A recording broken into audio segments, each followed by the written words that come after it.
قرآن مجید کے نام کتنے ہیں؟ دیکھیں بہت سارے ایسے حضرات ہیں، جیسے علامہ ابو المعالی ہیں، ان کی ایک کتاب ہے البرہان فی مشکلات القرآن کے نام سے، انہوں نے اس میں قرآن مجید کے 55 سے زیادہ نام شمار کیے ہیں کہ قرآن مجید کے 55 سے بھی زیادہ نام ہیں، اور اس کے علاوہ بعض جو اور مفسرین ہیں انہوں نے 90 سے بھی اوپر بتلایا کہ قرآن مجید کے جو نام ہیں وہ 90 سے بھی زیادہ ہیں۔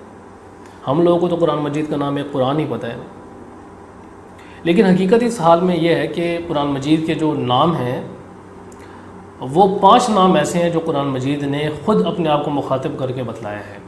اس کے علاوہ جو اور قرآن مجید کے نام ہیں وہ صفاتی نام ہے قرآن مجید کی، جیسے علیم ہے، مجید ہے، محفوظ ہے، اس طرح کے جتنے بھی قرآن مجید کے نام ہیں وہ تمام کے تمام صفاتی نام کہہ سکتے ہیں انہیں، کہ جن سے قرآن مجید کو متصف کیا گیا ہے۔ اس کے علاوہ جو قرآن مجید کے 5 اصل نام ہیں جن سے قرآن مجید کو مخاطب کیا گیا ہے، ایک نام تو القرآن ہے، دوسرا الفرقان ہے، تیسرا الکتاب ہے، چوتھا الذکر ہے، پانچواں التنزیل ہے۔ یہ 5 نام ایسے ہیں کہ قرآن مجید نے خود ان 5 ناموں سے اپنے آپ کو موسوم کیا ہے۔ پہلا نام القرآن، القرآن قرآن مجید میں 61 سے زیادہ مرتبہ استعمال ہوا ہے۔ قرآن مجید اگر آپ سورۃ الفاتحہ سے والناس تک پڑھ لیں تو قرآن مجید میں 60 سے زیادہ مرتبہ یہ القرآن استعمال ہوا ہے۔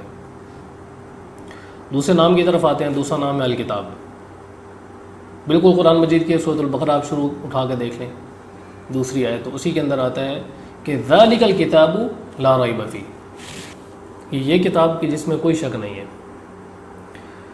تو یہاں بھی الکتاب سے مراد قرآن مجید ہے۔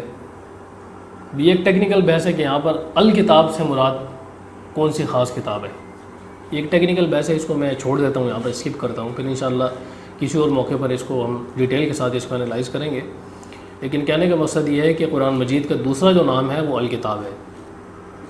قرآن مجید کا تیسرا نام الفرقان، الفرقان ایسا نام ہے کہ قرآن مجید نے خود، فرقان کا مطلب ہے کہ حق اور باطل کے اندر تمیز کرنے والا، حق اور باطل کے اندر فرق کرنے والا۔ تو قرآن مجید نے خود اپنے آپ کو اس نام سے متصف کیا ہے۔ قرآن مجید میں آتے ہیں، سورۃ الفرقان کی پہلی آیت ہے کہ تبارک الذی نزل الفرقان، کہ بابرکت ہے وہ ذات کہ جس نے فرقان کو نازل کیا ہے۔ اب یہاں پر فرقان سے مراد کیا ہے؟ قرآن مجید، تو فرقان بھی ایک قرآن مجید کا نام ہو گیا۔ اس کے علاوہ الذکر، الذکر تو قرآن مجید کی بے شمار آیات میں آتا ہے، وَلَقَدْ يَسَّرْنَا الْقُرْآنَ لِلذِّكْرِ، نصیحت ہے اس کا مطلب۔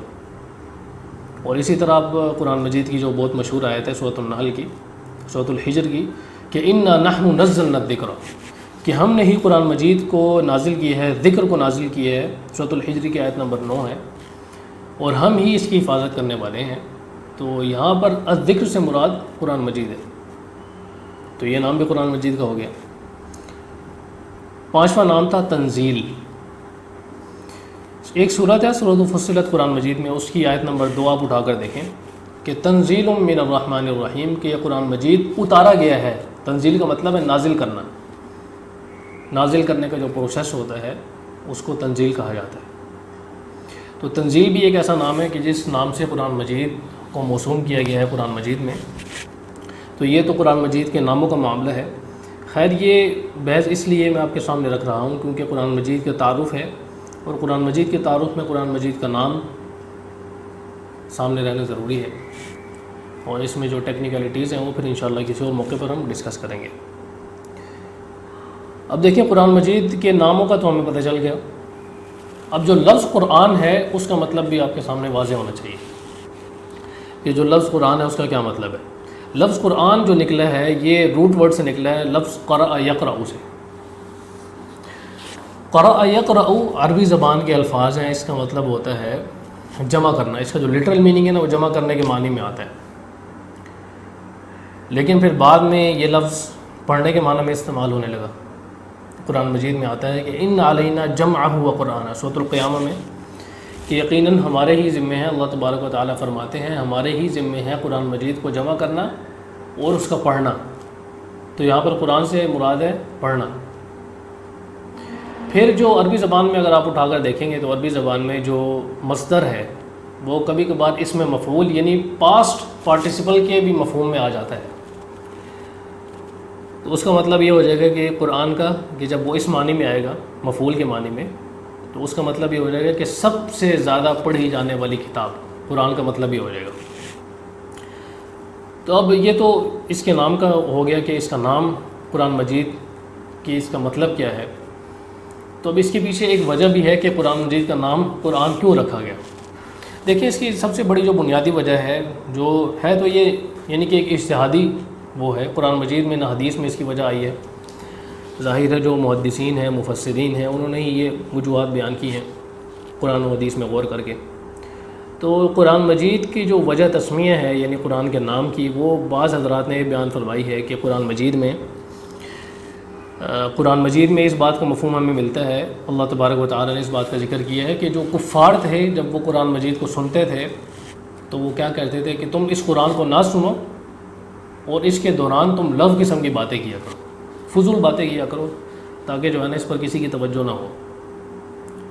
تو کفار کے اور جو کافر لوگ ہیں ان کے اسی چیز کو سامنے رکھتے ہوئے قرآن نام رکھا گیا کہ قرآن مجید ایسی کتاب ہے کہ تمہارے بیچ میں فضول باتیں کرنے سے یہ کتاب نہیں رکنے والی، تم جتنی مرضی فضول باتیں کرتے رہو۔ یہ کتاب ایسی ہے کہ جو دنیا میں سب سے زیادہ پڑھی جانے والی کتاب ہے، اور یہ ایک اسٹیبلش فیکٹ ہے کہ یہ کتاب ایسی ہے کہ دنیا میں سب سے زیادہ پڑھی جانے والی کتاب ہے۔ آج کے دور میں بھی اگر آپ دیکھ لیں دنیا میں جتنی بھی کتابیں پرنٹڈ فارم میں سامنے آئی ہیں تمام کتابیں آپ اٹھا کر دیکھیں، تمام کتابیں ایسی نہیں ہیں کہ جس طرح قرآن مجید کی تلاوت کی جاتی ہے۔ آپ حافظوں کو دیکھ لیں مدارس میں قرآن مجید کی تلاوت کرتے رہتے ہیں، قرآن مجید کی تلاوت کی جاتی ہے قرآن مجید سمجھنے کے لیے، قرآن مجید کی تلاوت کی جاتی ہے قرآن مجید کے الفاظ کو سمجھنے کے لیے، اس کے معنی کو سمجھنے کے لیے۔ تو یہ اس کی وجہ تسمیہ ہے جو کہ بیان کی گئی ہے۔